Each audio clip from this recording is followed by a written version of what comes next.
A showdown looms as the clock ticks towards Monday when court leader Raila Odinga is expected to appear at Integrity Center to tell the Ethics and Anti-Corruption Commission what he knows about the Eurobond saga.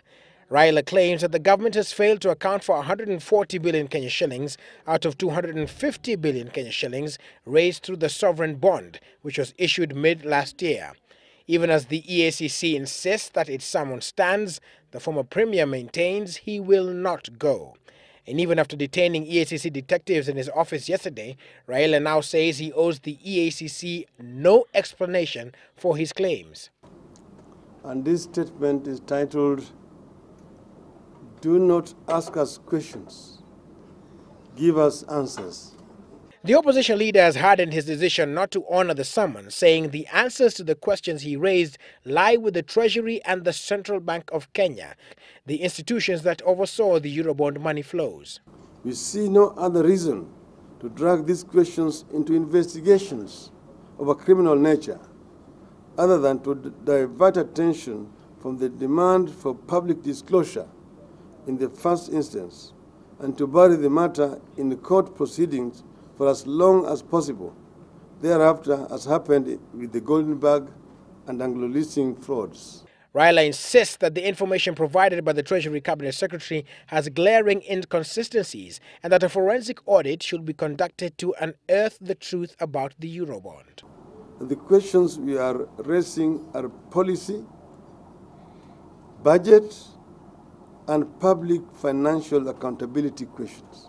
Odinga further contends that he will not honor the summons because from where he sits, the EACC as currently constituted is in breach of the law. EACC as currently constituted is unconstitutional because it is Ethics and Anti-Corruption Commission, and it's a commission only if they are commissioners. As we are talking right now, there are no commissioners of the EACC.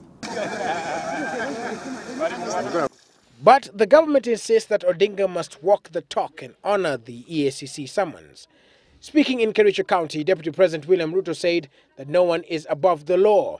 Kila Mkenya, mkubwa awe mdogo, wa chama hii ama chama ile, wa dini ile ama dini nyingine, wote wako chini ya sheria na katiba ya Kenya.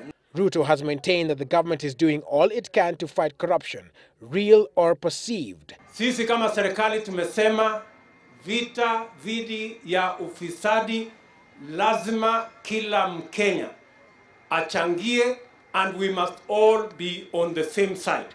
Jubilee members of parliament allied to the deputy president have also weighed in, telling the court leader to stop using his apparent fight against graft as a political campaign tool. Ni kwa nini sasa unapoambiwa enda ujibu maswali kwa EACC unaogopa? Tunajua unaogopa kwa sababu ukifika huko hautakuwa mshahidi, wewe ndio utakuwa mshukiwa nambari moja. In an apparent rebuttal, the court leader said he would not respond to the Jubilee lieutenants, but that he would instead address the president directly. Kwanza, yale madai ya wale wabunge waheshimiwa wanasema ilikuwa ni ya kishenzi. Ni sababu siku shughulika na kuswali kama haya, mambo kama haya. It will be interesting to see how the EACC will treat Raila Odinga's decision not to heed its summons to appear before it on Monday next week without fail, or face unspecified action that could include prosecution.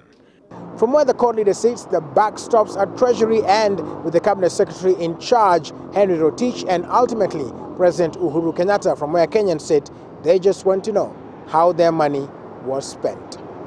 Willis Roburu, Citizen TV in Nairobi.